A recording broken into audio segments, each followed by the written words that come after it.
Happy Sabbath, everybody. It's good to be here. It's good to see so many of us here. And I pray that you have been blessed so far as we have worshiped together in the beauty of holiness. Our world is diverse as it is difficult. Life seems to conspire to make us mentally unwell. No one escapes untouched. How is it with you today? What is going on in your head? What are your thoughts about yourself, about your future? What is the state of your imagination, your emotions? This month, we've gained important insights into mental health. And we conclude our series today with a focus on spirituality and mental health. Already, we've learned that mental health can speak to a wide range of themes, including anxiety, depression, suicidal and manic depression, eating disorders, loneliness, emotional or mental or chemical imbalance, drug dependency and addiction, helplessness, hopelessness, personality disorder, and various responses to trauma. There are extremes of mental distress, and there are some other considerations. For example, what causes mental illness? Can mental illness be prevented? Can mental illness be healed? Should we only expect relief? Does religion and spirituality prevent or promote mental wellness? Perfect answers to these questions have not yet been found. And so when we talk about mental health, we are taking a risk. On the one hand, we risk being shallow and simplistic. On the other hand, we risk being complex and confusing. Either way, we may cause deep hurt to those who are already suffering. But what if we could find the right spiritual tools, the right spiritual skills, and the right spiritual competencies to ensure mental wellness? Will the right Bible verse or hymn or prayer make us mentally well? Does God respond to problems in the present as the Bible says he did in the past? My prayer this morning is that as we share an honest conversation, that the Holy Spirit will reach you and meet you at your point of need. You are likely to have a different story from the stories of the biblical men and women I will share with you. But we can identify with their human experience with God and with each other. May our minds be awakened so that we might be able to love the Lord our God with all our mind, with all our heart, with all our soul, with all our strength, and our neighbor as ourselves. Let's pray. Precious God, creator of the universe, thank you for being our God. Thank you that you understand the intricate details of our creation. And thank you for being ready to answer our cry. Speak to all our hearts today. I pray in Jesus' name. Amen. The book of Ezekiel records the prophet Ezekiel's prophecies to Jewish exiles in Babylon. These are very dark days for Judah. 29 chapters on God's judgment provide us with panoramic lenses for viewing the psychology of trauma resulting from war and exile in Judah. What is clear in Jerusalem and Judea is the overwhelming sense of disruption and powerlessness to people's lives, much like what we see happening in the Ukraine. What if we could find the right spiritual tools that we could reach for at our time of need and ensure our mental wellness? Can you imagine what it's like for a whole community to experience and confess long-term mental distress? A desperate sense of hopelessness would prevail, I imagine. Where do you go mentally, not just physically, but where do you go mentally when an entire community or nation is experiencing disruption and trauma? In Ezekiel 37, Israel is experiencing widespread mental distress, crying out in deep despair and helplessness. Poor us, look at us. Israel self-diagnoses its condition as completely hopeless. In verse 11, God records them as saying, "Our bones are dried up and our hope is gone. We are cut off." The sense of despair is almost palpable. Exiled in Babylon, Israel has no access to temple and altar services, no chance for corporate spiritual enrichment. Thankfully, Ezekiel serves as pastor and prophetic priest. Maybe God will give him the secret of what that right tool is for the right solution for the right problem. But for 29 chapters, God gives Ezekiel messages of horror. Judah will be judged because of unfaithfulness to God. Yet they make no favorable response. But before you judge them, Nancy Bowen says that by contemporary definitions, those who experienced the siege in Jerusalem, its destructions, and deportation of its citizens experienced trauma and possibly post-traumatic stress disorder. As a result, they had the common reactions, mental stress. So it changed the way they thought about themselves and about the world. They had emotional reactions, depression, sadness, intense and extreme feelings. They had behavioral reactions, withdrawn and isolated. Maybe somebody here is experiencing some of this today.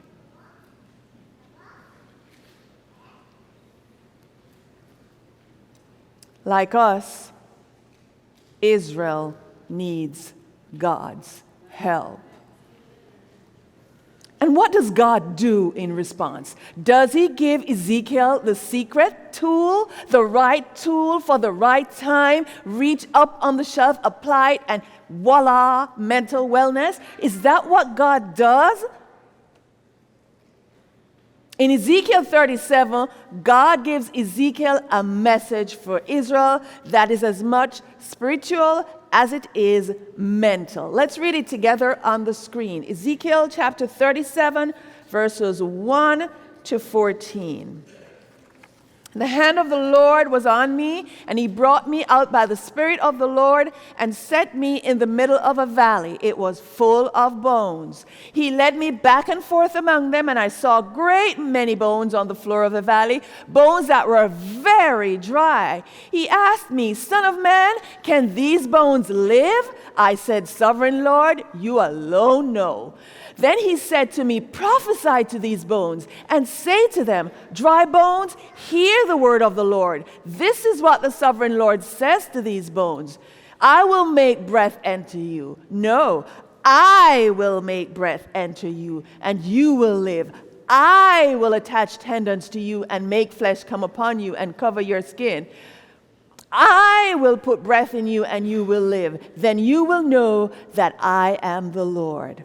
So I prophesied as I was commanded, and as I was prophesying, there was a noise, a rattling sound, and the bones came together, bone to bone. I looked, and tendons and flesh appeared on them, and skin covered them, but there was no breath in them.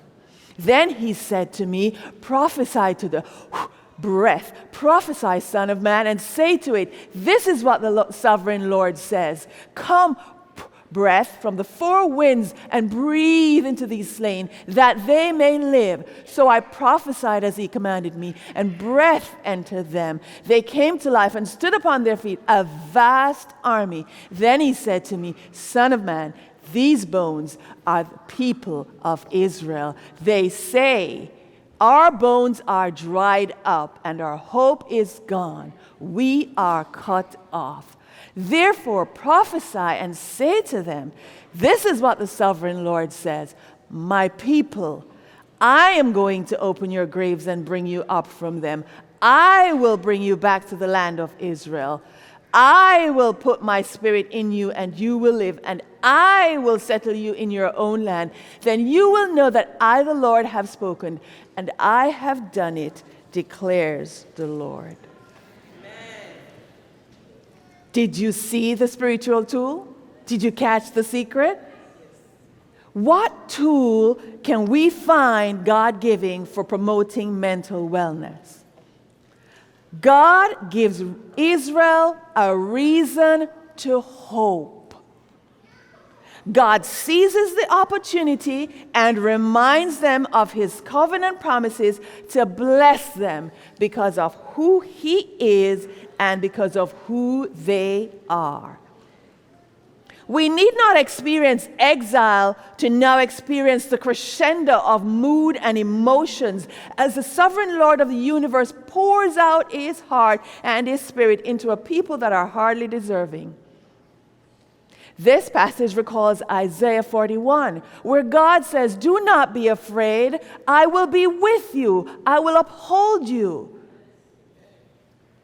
Why would God rehearse Israel's wrong and immediately commit to promised blessings for Israel's healing and resurrection? Why should Jews unfaithful to the covenant expect anything but dry bones? What is the tool? Can we identify that tool for our toolbox that we can reach for and ensure our mental wellness? What we see here is scandalous grace. Israel enjoys scandalous grace because they are loved by God. God rescues them by his right spirit, restores them to their right mind, and redirects them to their right mission. But is that the spiritual tool that we can access to always guarantee mental wellness? We looked at corporate Israel. What would the situation be like for an individual? What would God do? Let's look at the narrative in Mark chapter 5, verses 1 to 20. Jesus comes on an intentional but unexplained visit to a man experiencing severe mental distress. This man is in the region of Decapolis, the 10 towns or 10 cities, on the southeastern shore of the Sea of Galilee. Late the night before, as they journeyed east, he and his disciples, to this rough, craggy coastline that is predominantly pagan, there was a violent storm. When Jesus silences that violent storm by just saying a word, his disciples ask in awe, "Who is this guy?" Jesus comes out of the boat, from which he had silenced wild waves and wild winds to meet a wild man, coming out from his home in the graveyard just in the hillside by the seashore. Do you see the irony? Who lives in a graveyard?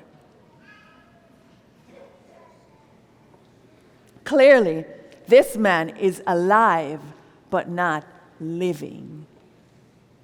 Why did he withdraw to this place? The man comes running out to Jesus as if with faint hope that Jesus is the answer to his prayers. He is accompanied by a cacophony of deafening shackles and chains, broken pieces from what ties him down.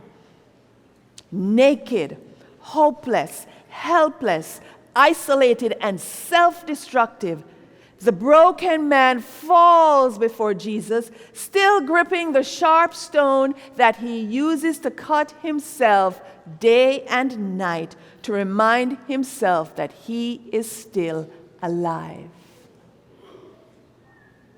I pray that there is no one hearing my voice today who is cutting himself or herself to remind himself or herself that you are alive.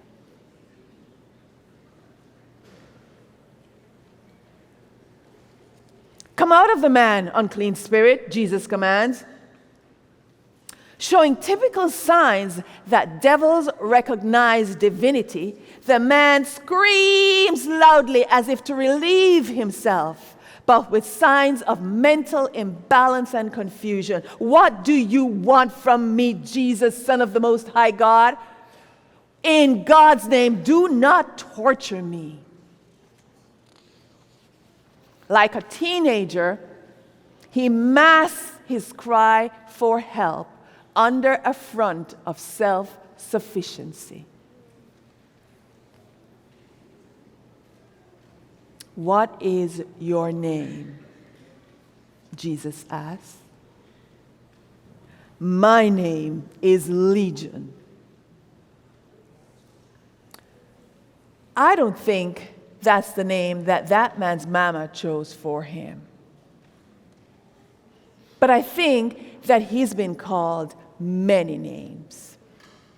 Many names in the past. Maybe he's been called angry, or crazy, or depressed, or divorced, or dumb, foreigner, loser, madman, pagan, poor, sad, stupid, ugly. Maybe you've been called names too. Maybe these voices are still echoing in his head, causing him severe distress. Legion, the man is oppressed by as many unclean spirits as the 6,000-man Roman legion that wrecked the Decapolis for the century or so before the time of Jesus. It's no wonder that he is in such distress.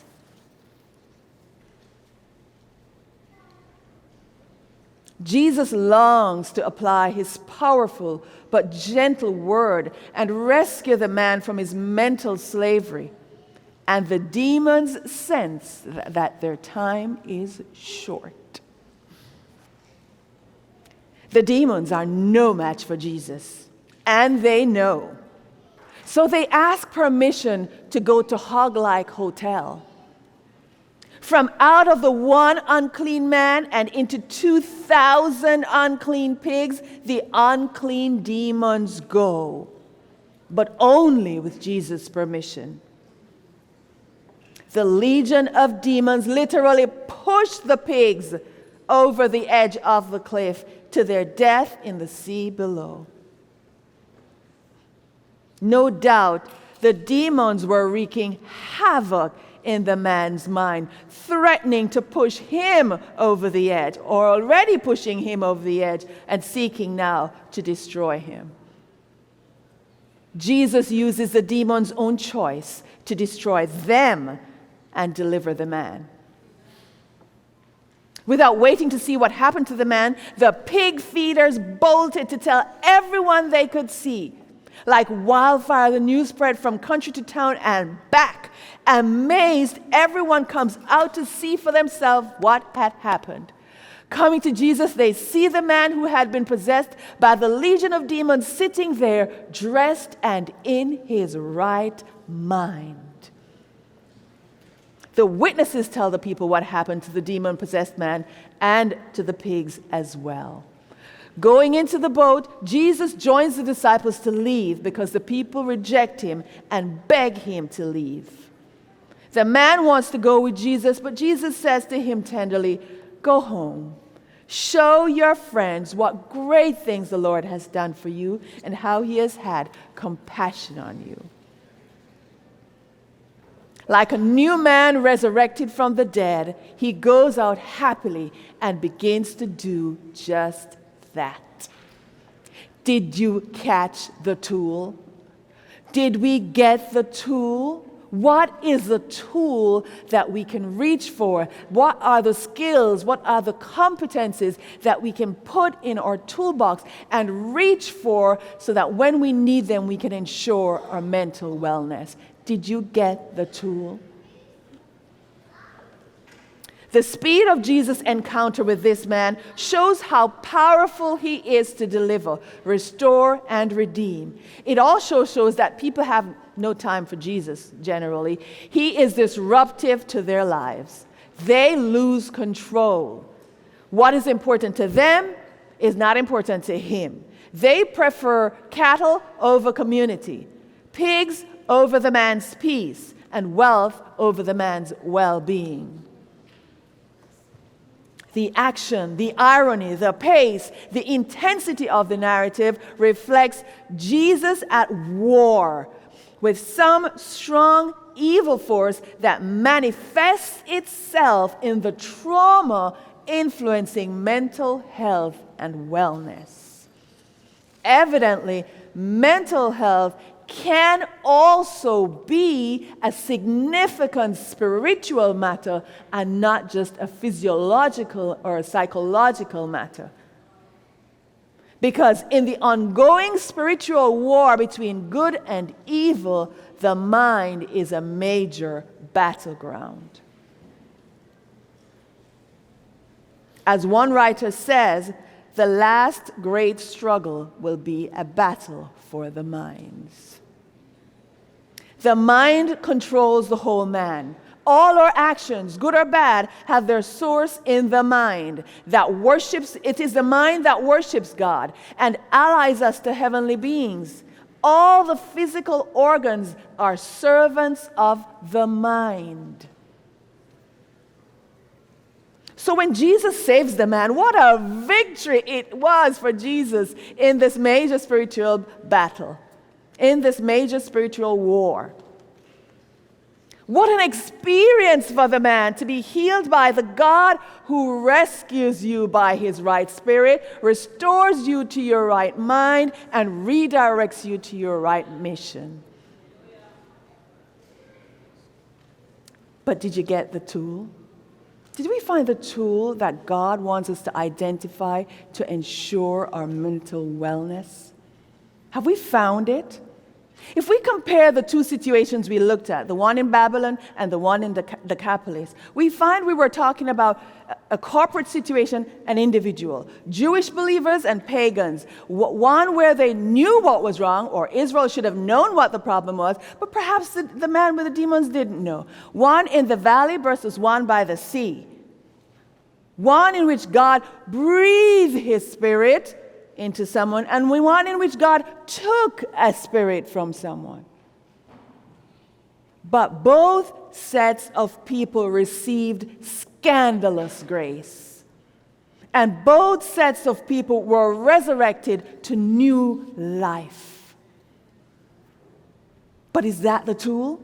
Did we find the tool that we can reach for in our time of need and ensure our mental wellness? God's initiative, God took the initiative and rescues hope. God's initiative rescues hope. God's power restores life. God's spirit redirects the heart. But hope is not a tool or a skill or a competence. Hope is a gift God pours into us through the power of the Holy Spirit. A gift that will continually overflow and propel us forward. The heart is not a tool or a skill or a competence. Heart is a gift. It's a gift from God that guides us into loving Him, loving ourselves, and loving others. God gives a new heart of flesh that is breakable and fillable with love. The stony heart is impenetrable, unbreakable, unfillable, unable to love or be loved. The Holy Spirit is not a tool or a skill or a competence to which living persons can have access in their time of need. The Holy Spirit is a life-giving person. He's not stored and retrieved as needed. The Holy Spirit is life. If you recall in our passage we read in Ezekiel how many times we read the word breath and spirit and breathe. I will put my spirit in you and you will live. Without the Spirit, there is no life. We are but living dead. So what's the tool? Have we found the tool? There are no scripture texts that guarantee mental wellness. No church service, no prayer, no book. But reading the Bible, building community in worship, staying in conversation with God through prayer, reading books that edify and grow our Christian experience, all help to build a deep, intimate relationship with God. They do not guarantee mental wellness, but they help us to learn to love God with all our heart and mind and soul and strength, and our neighbor as ourselves. We therefore hope in the promises of God and trust Him to heal us and to save us in His way and His time. Sometimes there are no straightforward answers to why or when or how. Our hope and confidence in walking forward into the unknown rests in who God is and what He says. I have loved you with an everlasting love. I will never leave you. This is a confidence you can have, that if you ask anything according to my will, I will hear. These things have I spoken to you, that in me you may have peace. In the world you will have trouble, but be of good cheer. I have overcome the world. What do you expect as a human? Great inheritance, security, refuge, assurance of God's love, affirmation, no suffering. I'll share with you a quote from Philip Yancey's book, Where is God When It Hurts? It should be on the screen so we can read it, so you can follow me as I read. The Bible consistently changes the questions we bring to the problem of pain. It rarely or ambiguously answers the backward-looking question, why? Instead, it raises the very different, forward-looking question, to what end? We're not put on earth merely to satisfy our desires, to pursue life, liberty, and happiness. We are here to be changed, to be made more like God in order to prepare us for a lifetime with Him. And that process may be served by the mysterious pattern of all creation. Pleasure sometimes emerges against a backdrop of pain. Evil may be transformed into good, and suffering may produce something of value. So if you're still waiting for Jesus' boat to come to your shore, don't give up. If you find yourself having a sense of being overwhelmed by trauma and a sense and mental distress, hardly able to count it all joy, or asking, where is the grace that is sufficient? Or where is the Lord who is to be near to the brokenhearted? Or feeling like very, very dry bones, as if all your hope is gone. If that is you, don't give up. Despite what others may say, we cannot emancipate ourselves from mental slavery. God alone can give us victory. Hope in God. He will come through for you, I promise. You can rest assured that He knows your name. I suspect that some of you are already planning to stop. You want to stop trying. The mental roller coaster is more erratic than Six Flags, and it is getting a bit difficult to ride. You are emotionally and psychologically paralyzed. I understand how you feel. I understand that you want to give up. Maybe it's not just your health. Maybe you lost someone during COVID and it's just difficult. Maybe you're lonely or struggling, or you just don't have the energy to try anymore. I understand. It's difficult. But let me ask you this. Who do you think you are? What right do you have to give up? What gives you the right to decide that it's much too hard for you to try harder, and you're much too weak to stand stronger? Nothing and no one gives you that right to give up. That's why I know you've tried. I know you don't want to give up. But willpower wanes, and resolutions sometimes don't last. But what right do you have to give up on yourself when Jesus didn't give up on you?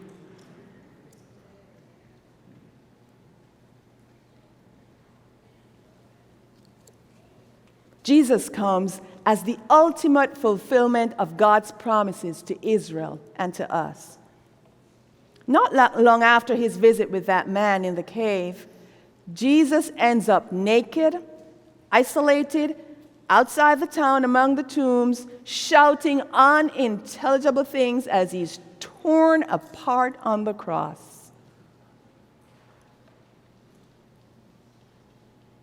He endured the cross so that he could rescue people like you and me from all over the world, from all sorts of demons. If you are silently suffering under the weight of mental confusion, may you receive today God's gift of hope to propel you forward. The story of the demoniac and the people in Israel, in Babylon, their promises that no form of evil can endure forever. The healing, calming, restoring word of the gospel will ultimately subdue forces of chaos, frenzy, illness, and even death. Can you hear the echoes of the joyful sound? Jesus saves. Jesus saves. The one who has power to calm the angry sea has power to retrain your brain if that's what he needs to do. Jesus is somebody we can trust with every aspect of our lives. He knows how you feel. Do you feel misunderstood? So was he. Betrayed? So was he. Heartbroken? So was he.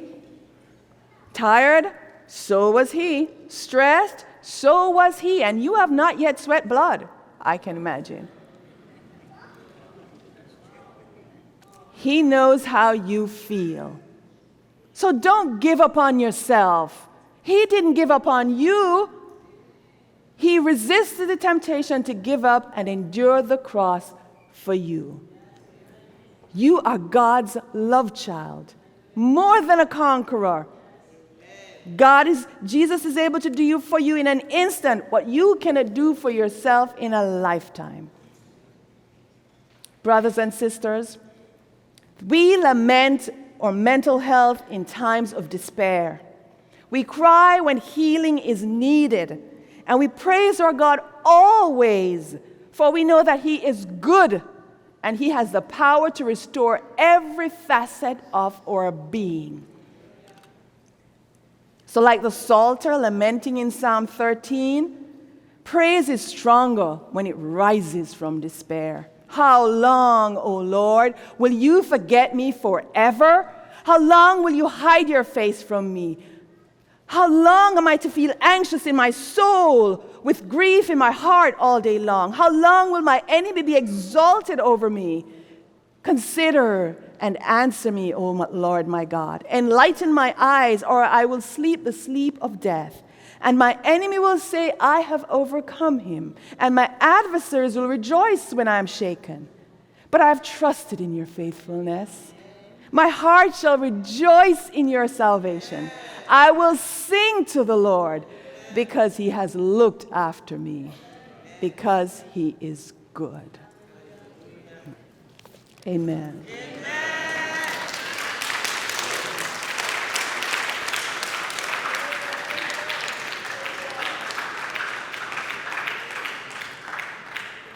If there's something on your heart today, if there's something in your mind today that you would like Jesus to remove and cast in the depths of the sea, if you want to respond to this message, please text the word THRIVE5, T-H-R-I-V-E 5, no space, to 269-28-12345, or go to pmchurch.org/connect and respond there.